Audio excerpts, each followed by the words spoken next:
let me tell you all a story.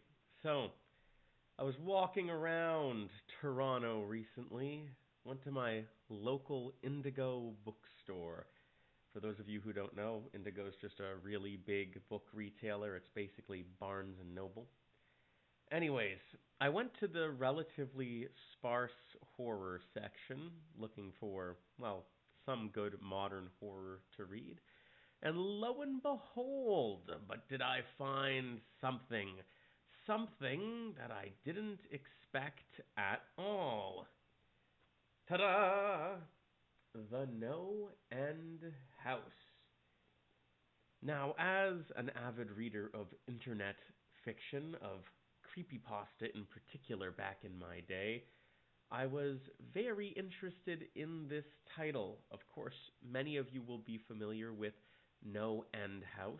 It is a very famous internet horror story among those of us who read internet horror stories.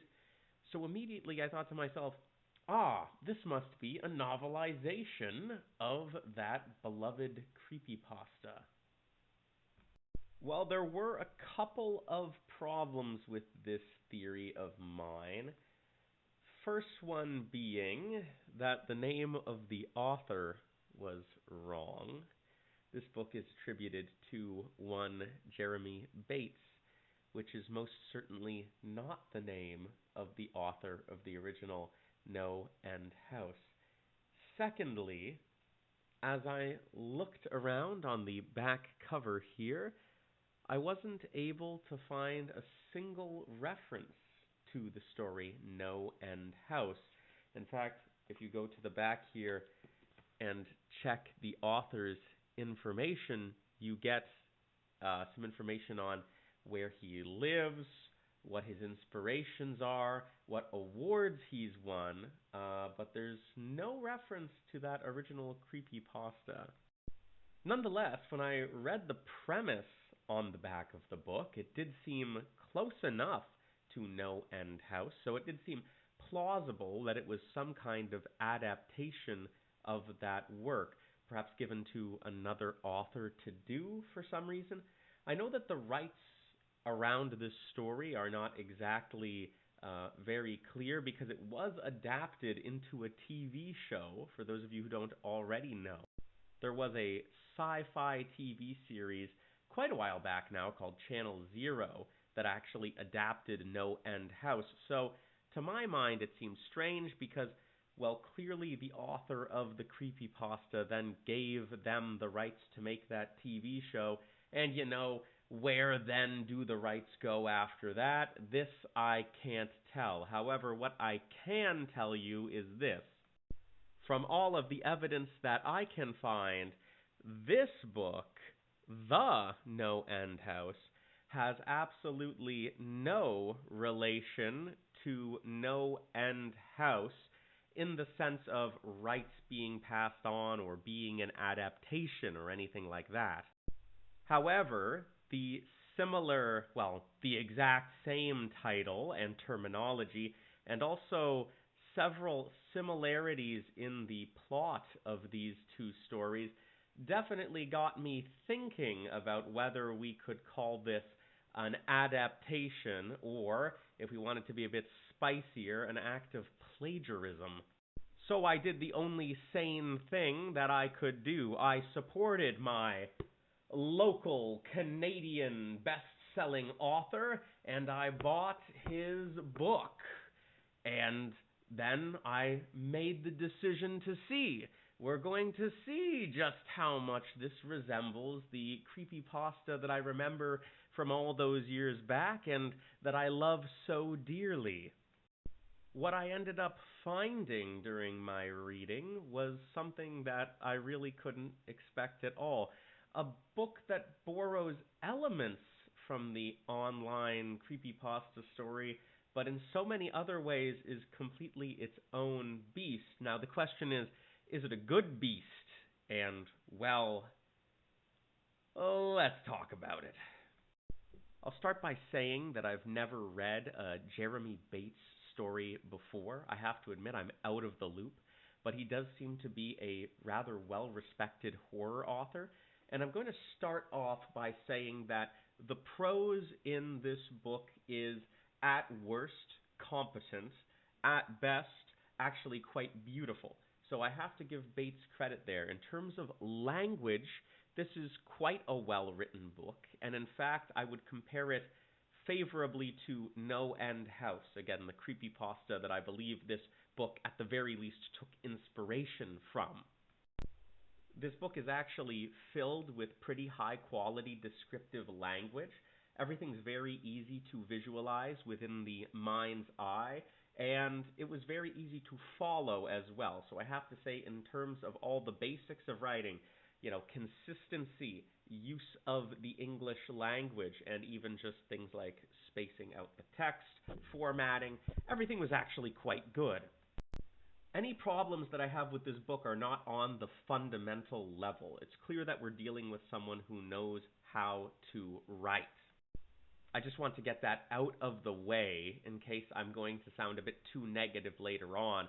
I want everyone to know, yes, this book is not a pain to read. In fact, it's quite a breeze. You can get through it in just a few hours, but it's a competently written book, let's say that much. Our story begins in the beautiful city of Barcelona, where our protagonist, Joe, is thinking about his poor deceased wife. You see, Joe's wife died a few years back in a ridiculous Final Destination-esque manner by getting her face chopped in half by a propeller blade. And this would be very sympathetic were it not for the fact that she is described as having walked accidentally into the propeller. Yeah, at this point I'm already getting vibes less of a horror story and more of like James and the Giant Peach. If you haven't read that story, it involves, at the very beginning, the main character's parents being gobbled up by a rhinoceros. Kind of a similarly ludicrous way of dying. And it should be noted that the author lampshades that this is a ridiculous way to die, but I don't think it really has a great effect on the story because it's got me thinking immediately that the story is going to be very, very goofy. Anyways, Joe meets a woman named Helen at the hostel, and they end up hitting it off and exchanging a lot of corny banter, it must be said. They never stop exchanging this kind of cringy dialogue. It continues throughout the whole story, especially in the latter half where they keep bringing up pop culture references like talking about the Borg from Star Trek while they're in the grips of a life or death struggle. But I'm getting ahead of myself.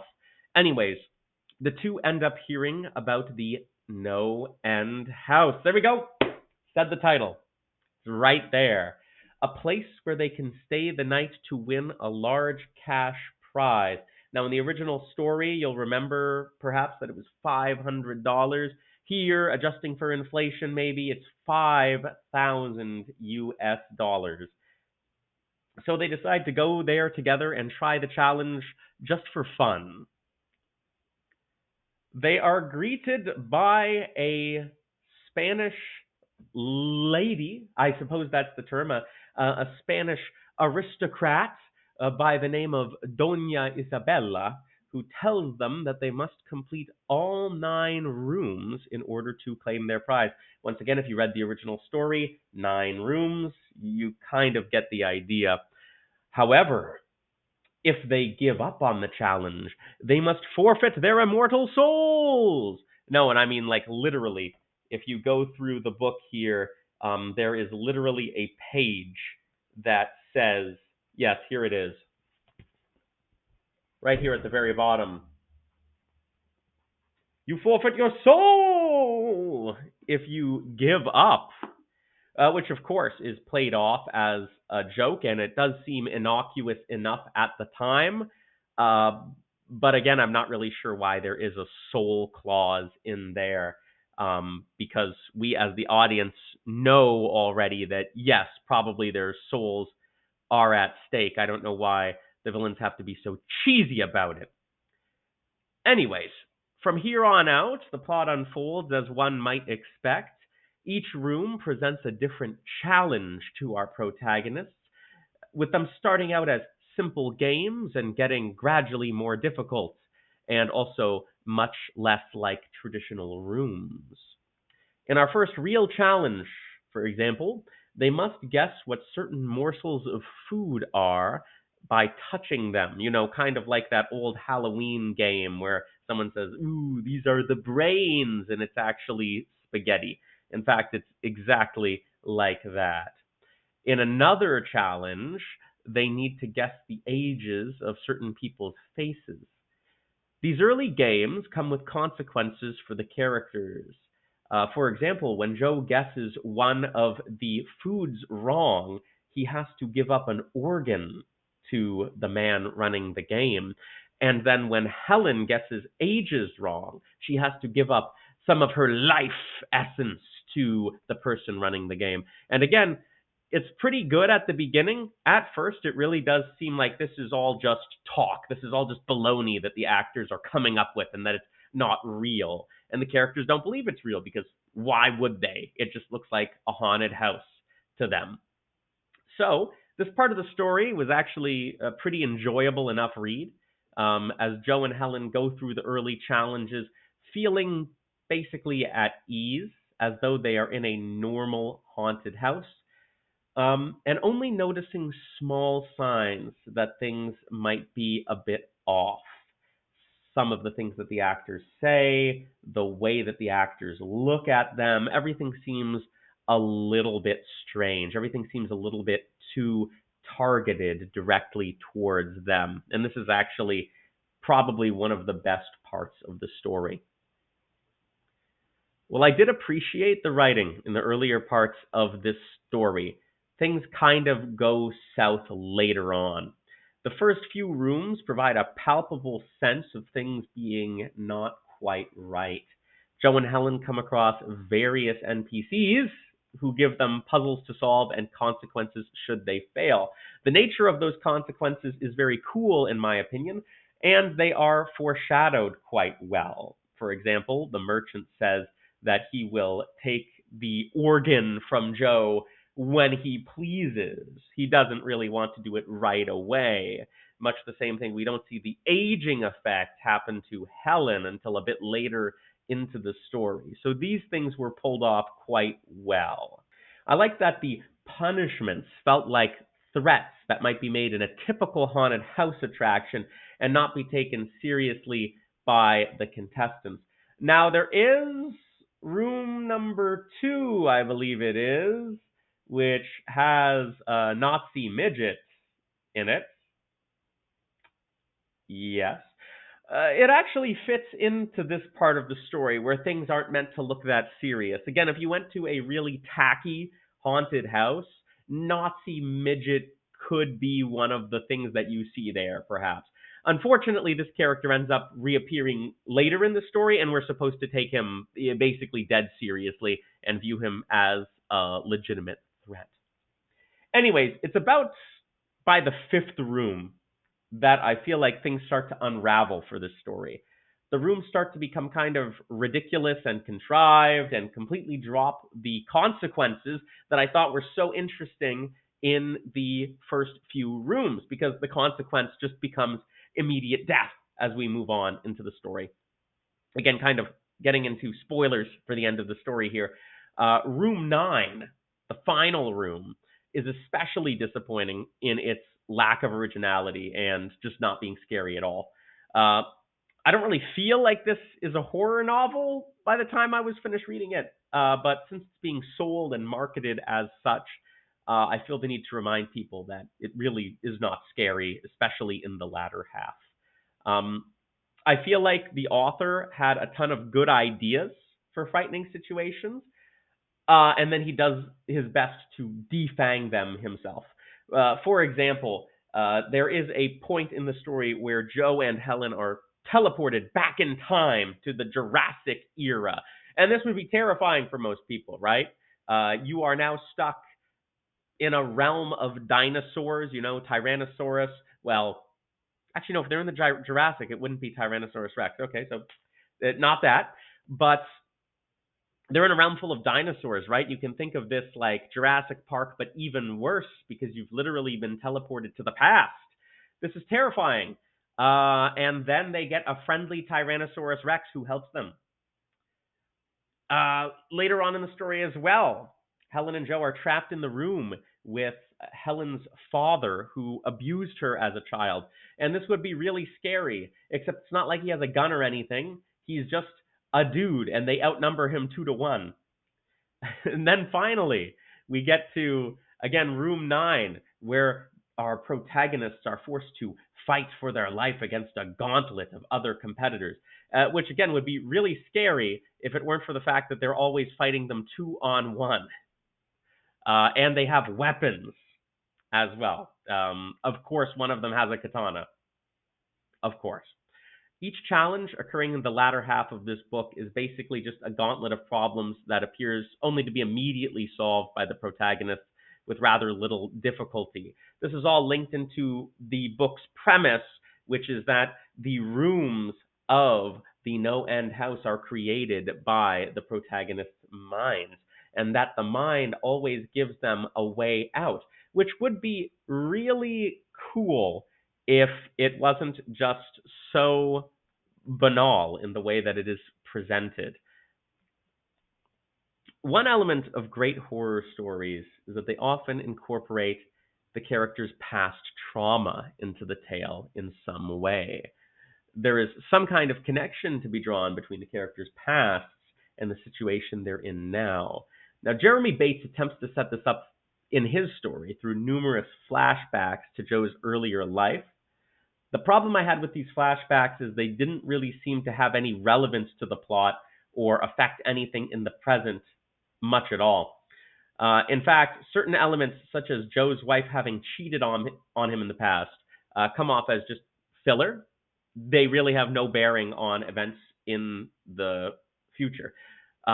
This really could have been fixed with just a few sentences, like if Bates had described how Joe felt like he couldn't trust his wife after the cheating. In a certain scene later in the story where we see his wife Jen again, this could have created seeds of doubt in the reader's mind. Is Jen going to help them, or is she going to try to destroy them? Is she just like a natural traitor? I feel like this story had a lot of good setups that Bates tries to capitalize on later in the story, but it never really succeeds. Maybe just because of the sheer number of these ideas that he introduces and then never fully fleshes out. So another example would be that early in the story, we're introduced to the idea that both Joe and Helen are using prescription drugs to deal with things like depression and anxiety. And there's an implication, I believe, that they might be abusing these prescription drugs. Now, this is a common trope in horror movies, of course, and in horror literature. It often leads to the protagonists being compromised in some way at their most vulnerable moment, really increasing the tension. Or if their drug addiction is something psychedelic, it makes their perception of events unreliable. Unfortunately, in this story, the drugs are brought up almost never again, and they certainly don't have any bearing on the plot. There's no addiction problem, there's no withdrawal symptoms or anything like that. There is one scene near the end of the story where Joe's drug use is brought up by a police officer who's interrogating him. But this isn't a good use of the drug angle, in my opinion, for two reasons. One, we know that the cop is not real. He's a fiction created by the house, so there's no real doubt caused by this revelation. It'd be awesome if Joe were crazy and just hallucinating everything. Personally, I was hoping for that, and that he actually was a serial murderer this whole time. But we as readers already know that Joe is not a murderer, and there's no reason for us to doubt his sanity at this point. And number two, Joe never believes what the cop is saying to him, even for a moment. He thinks it's a setup the entire time. So there's no suspense in thinking that Joe might be falling for some kind of trick. It never really has any relevance to the plot at all. Another example, Joe has horrible migraines exactly once in the story. Joe's horrible migraine provides the best in my opinion, most gripping passage in the entire story, where Joe describes to us that his migraine is like razor-winged insects burrowing through his head. The insides of his stomach are described as eels squirming around inside of his innards. This excellent passage promises us that Joe will continue to struggle with these horrible migraines at the worst of times, inhibiting his ability to complete the challenges. It was a really, really good setup for future peril. Unfortunately, it never happens ever again, even in parts where it would be super logical and create a lot of narrative tension. Uh, there are a lot of scenes later on in the story where Joe needs to strain himself physically and use his dexterity. These would have been perfect opportunities to reintroduce the migraines, but they're just gone. They're just not there anymore. It's maddening at a certain point. I was also gravely disappointed by how Joe treated his deceased wife in this story. Eventually, in room 8, Joe is playing a game where he needs to pop these balloons that are attached to his deceased wife with like poison tipped darts. And if he hits her skin, she'll die, right? So this should be horrifying. Our main character should really be horrified at the prospect of doing this. He should refuse to do it, but he's really fine with it. It's crazy. So besides a few lines where Joe talks about how sad he is to see her, he never really shows any compassion at all for his dead wife. Yes, she is a figment of his imagination, but she even helps the two of them to complete the challenge by turning herself around to help Joe pop some of the balloons on her back. She's very helpful to Joe in the end. So should there not have been a moment where our main character reconciles with the dead wife who wronged him in the past? As she lay dead or dying from, by the way, Joe missing a shot with those darts, could Joe not have remarked even inwardly on how he had gotten over the cheating and forgiven her for it? Could he process his emotions anyway instead of like literally nothing? I don't think he mentions Jen again for a long time after this scene is done. It's just crazy. I felt like I was really going mad because this is a scene that the author set up. He set it up himself in the beginning and at numerous points throughout the story. And he skips out on it on purpose, I have to imagine. Like, there's just no emotional payoff to Jen coming back and then dying. But I'm asking for like something, any kind of reaction from the main character on the last chance to see his dearly departed wife and then accidentally killing her. Like, come on, give me anything. One thing is for certain. Well, the original NoEnd House creepypasta greatly needed expanding and some cleaning up to make it a truly good story. The NoEnd House would need significant revisions to itself to be an effective tale of horror, despite being about 300 pages long. Again, if you take a look here, it's 300 relatively sparse pages. This isn't the smallest print I've ever seen. Bates simply fails to capitalize on so much of his own material, despite being a seasoned author. If he had stuck with just a few of the elements that he introduced, such as Joe's troubled relationship with his wife, Helen's relationship with her father, and just devoted more time to those instead of to kind of his sci-fi experiments with different rooms and his beloved Nazi midget, the story would have been so much better. We jump from plot point to plot point, flashback to flashback, without any sense of how these things are supposed to relate to each other. We really needed some time to dwell in these characters' trauma. These past events are only brought up for a few pages, entirely in the service of providing a plot point for later in the story, but then they don't even deliver on that. If only he had replaced some of these unnecessary rooms with scenarios that psychologically tormented the main characters, instead of threatening them with a mere menagerie of different monsters. Then again, if you want a story like that, you can simply read NoEnd House, the story which I turn my attention to now. All right, so let's talk about NoEnd House. Let's talk about the OG, arguably the greatest internet horror story of all time. Let's talk about why I think this story succeeds so much more as a work of horror than the published piece of literature that now shares its name. How about that? Some background. The original NoEnd House was published in 2011 by Brian Russell, and it is just a few thousand words long.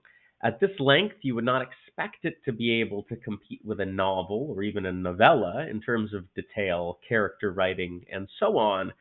Indeed, the thing that NoEnd House suffers from the most is poor pacing, in my opinion. Things happen far too fast in this creepypasta, and it needs a much slower pace with more time given to each of its scares. That being said, Russell does so much with the limited space that he gives himself here. The characterization of our main character David and his friend Peter, the vivid description of the horror contained in each room, and the exploration of the psyche in this story are all excellent given the incredibly short length. We could start examining the story by looking at the very first line, one that still stays with me many years after having read it.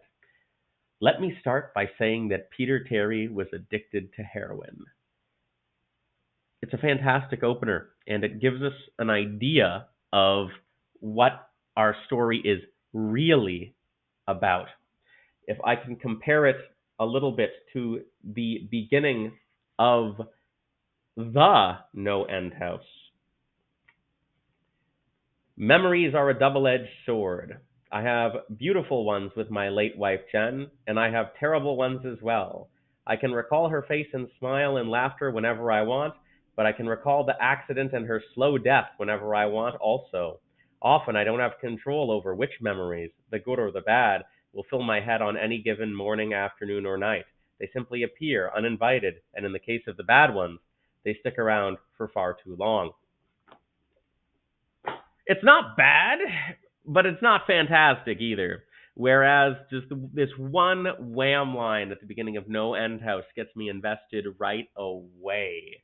On a literal level, it begins to explain David's relationship with his friend Peter, but on the figurative level, it's introducing the cycle of drug addiction and heroin addiction in particular that inspire this story. As we continue through the story, we'll see that many of the rooms are representative of the life of a drug addict, and the endless nature of the NoEnd House is a prolonged metaphor for suffering from addiction.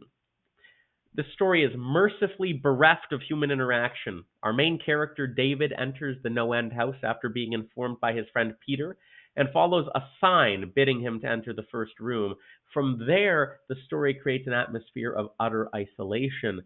OG NoEnd House does suffer from deficiencies in its writing, though. For example, David's dread at opening the third door, despite having only met Halloween decorations thus far, I think was a bit too much in the way of foreshadowing.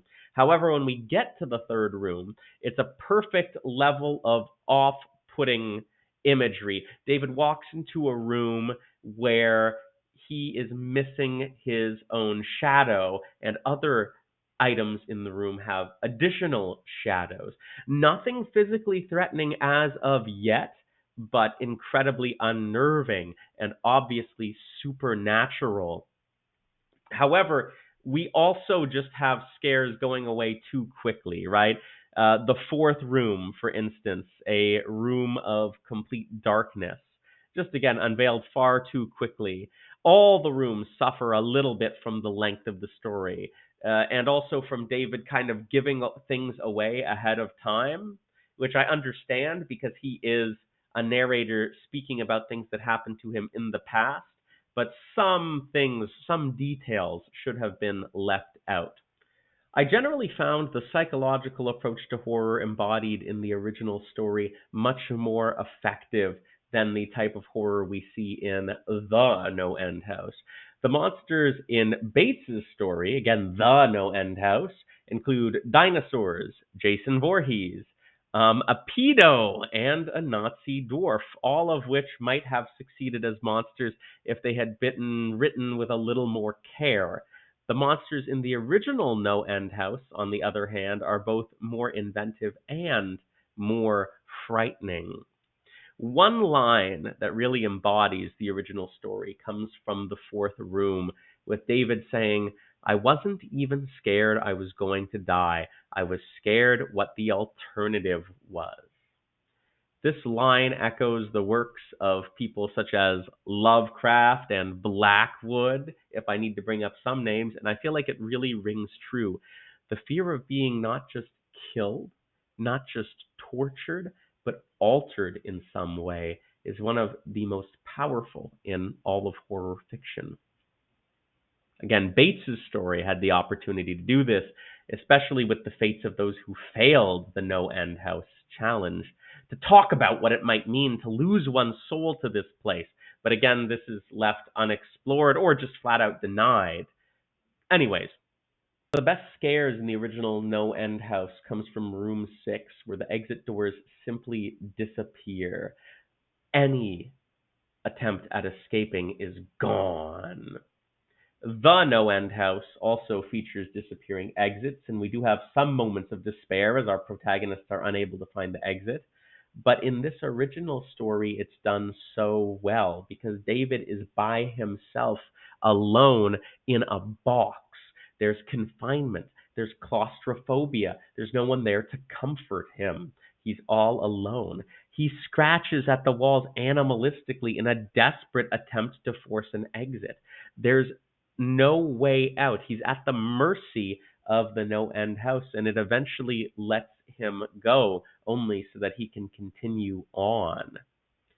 There's also effective symbolism here. As David is attempting to scratch his way out through this room, we are reminded that there is no escape from addiction. He's trapped. Then David encounters, of course, the goat demon, which yells into his ears and into his mind. Another excellent example of a villain in this story. The demon focuses on psychologically tormenting him. One imagines it could kill David at any time, but tormenting him is so much more effective than the immediate fear of death for us as the readers. And here again, we see another metaphor for drug addiction. The demon, which acts as a second self to a young child here, again, perhaps a second self in general, repeatedly tells David that he can never leave. This devil is addiction, which is always there with the sufferer, bound to them, reminding them that they cannot leave. It might also represent perhaps an alter ego created through the use of drugs, a violent, bestial, and malevolent creature, perhaps representative of the loss of humanity. I'll remind you that by this point in the NoEnd House, our main characters have mostly encountered Baghead Man, a fat guy, and literal Adolf Hitler midget as their main enemies. Doesn't really hold up well in comparison. The writing kind of dips a bit when David gets to room 8, in my opinion, when he discovers his dead parents on the ground covered in blood. I think it's too much too soon. Once again, if this story had a proper novelization, one thing I would do is I would kind of stretch out this building dread instead of giving us the whams right away. But the quality and vividness of the description remains so powerful in this story. David talks about his fear of perhaps hearing his dead parents' voices talking to him. Again, we get to this point of isolation where now the best thing for David is if he can't meet another person. He doesn't want to meet another person, and he doesn't want, of course, his parents to be talking to him. He can't bear to hear their voices in this moment. And of course, this is going to be important for us as we move on to room 9. But of course, symbolically, again, we have a representation of the destruction of the family through drug use. As the drug abuser destroys himself, he may also destroy his family, which I believe is what's represented in room 8. To return to that fear of changing, of becoming something other than human, the creepypasta absolutely nails this with its room 9. Here, David must become a murderer and in fact undo himself, killing his double who wishes him no harm. This is a far superior horror situation to the one in the novel The NoEnd House, wherein our man Joe basically only kills in self-defense to protect himself. Again, let me read from this book back here. Ahem. It knows his darkest secrets.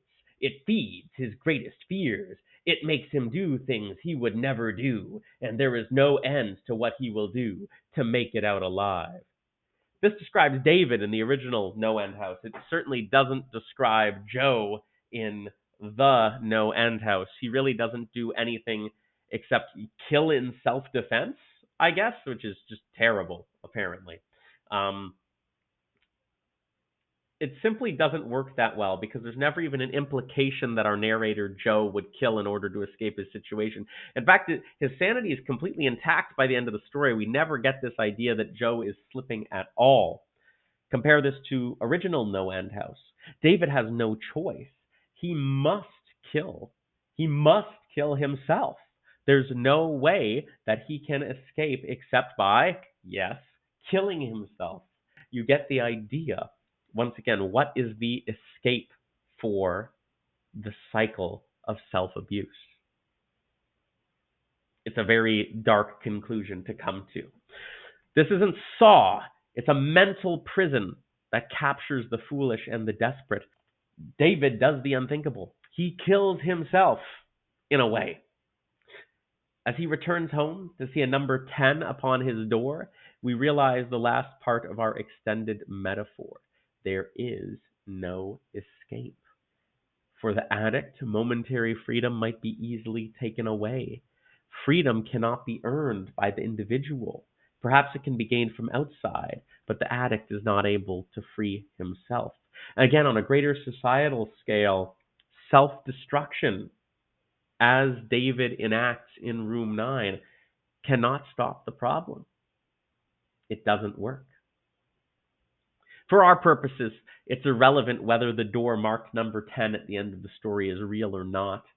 David seems to have gone at least temporarily insane by the end of the story, so we don't really know if he's actually supernaturally trapped there or if he's just gone mad. Whether his prison is a supernatural one or a prison of the mind doesn't really matter to us. He's trapped just as thoroughly all the same. All right, so let me get into the dubious stuff, the plagiarism allegations. I mean, it literally has the same title. Anyways, the use of the NoEnd House title for Bates's book was truly baffling to me now that I've read it, because besides lifting the title and, of course, taking the central premise, there's very little resemblance to the original story. Nonetheless, I'm going to go through some of the elements that absolutely are from the original story. First off, obviously the name of the challenge, NoEnd House. 2, the number of rooms. There are 9 rooms again. 3, the cash reward. Now, this one is interesting. It's very clearly maybe inspired by or taken from the original because 500 USD, 5,000 USD, it's very obviously related to each other. At the same time, it's a number you could very easily come up with. But I'm just going to come out and say that I have no confidence that the author of the novel didn't know about the original story. He clearly did. One idea that's shared between the two stories is the idea that the house can kind of be interacted with using the mind. For example, David creates an exit in NoEnd House.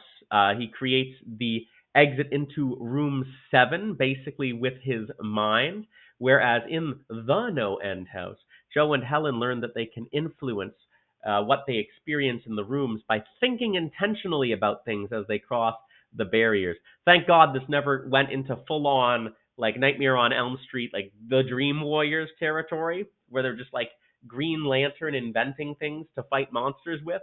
But the idea was there. Both stories incorporate a doppelganger at some point, but the usage in the NoEnd House is pretty wasteful. It only lasts for a couple of pages, and it's basically just to set up a way for Helen to die. Spoilers. Yes, it's a way to set up Joe accidentally killing Helen. whereas in the OG No End House, it provides perhaps one of the most memorable moments of that entire story. And again, this is where we get back to another similarity. The method for leaving room 9 in both the creepypasta and the novel are essentially the exact same, but of course it's done much better in the original No End House, which I found strange because in Bates's story, we get into the scenario where Helen and Joe are left alone in this, again, mortal combat arena. And Helen at least comes to the conclusion that one must kill the other in order to escape. Here we essentially have two lovers coming to blows, and one of them having to kill the other. This should be a more emotionally powerful moment than David simply killing a double of himself. But it really just comes off as silly because, once again, it is rushed. We have no time for the characters to think these things over. There's no time to breathe. And it's crazy because there was more hesitation and more building dread in the original short story. Finally, another commonality. Both stories end somewhat predictably with the protagonist figuring out that there truly is no end to the No End House. Joe discovers during a police interrogation that he is actually in a new room number 1 and gets himself killed in order to escape. And, becomes a ghost. I guess he haunts the No End House forever. It's kind of left a bit vague as to if his ghost gets to go free or something like that. As for David in the creepypasta, his sanity is already thoroughly shattered by the time he gets to his own front door and sees a number 10 engraved on it. The original No End House ends on a perfect note, where we see once again that the house is truly inescapable, whereas in the No End House, we learned that there is a kind of escape in death.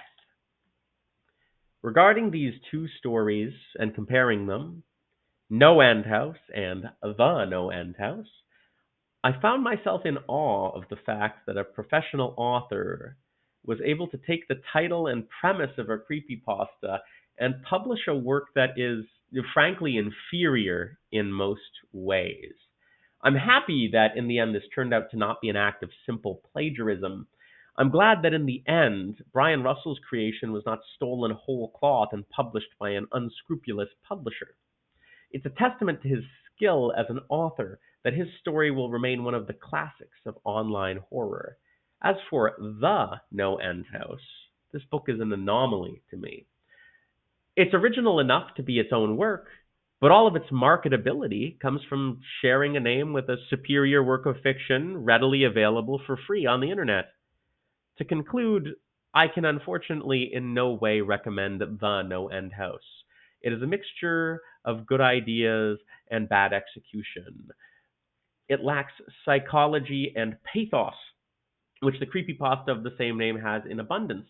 It lacks any kind of identifiable theme, with all of its good ideas being lost in a story that can't decide what it wants to be, trading in psychological horror for the camp excesses of Stephen King novels. My time with The No End House was spent wishing that it really was a ripoff of the original No End House, instead of the confused mess of a horror film that it turned out to be. Once again, I have to say, if you are thinking about purchasing this book, by all means, if you like the works of the author already, give it a purchase. Once again, I find on the basic level, the writing is all quite strong, but it really fails to create an interesting narrative, in my opinion. So I can't recommend buying it. Of course, if you haven't read No End House by Brian Russell, give it a read or watch the Sci-Fi Channel Zero adaptation. Both of those are excellent.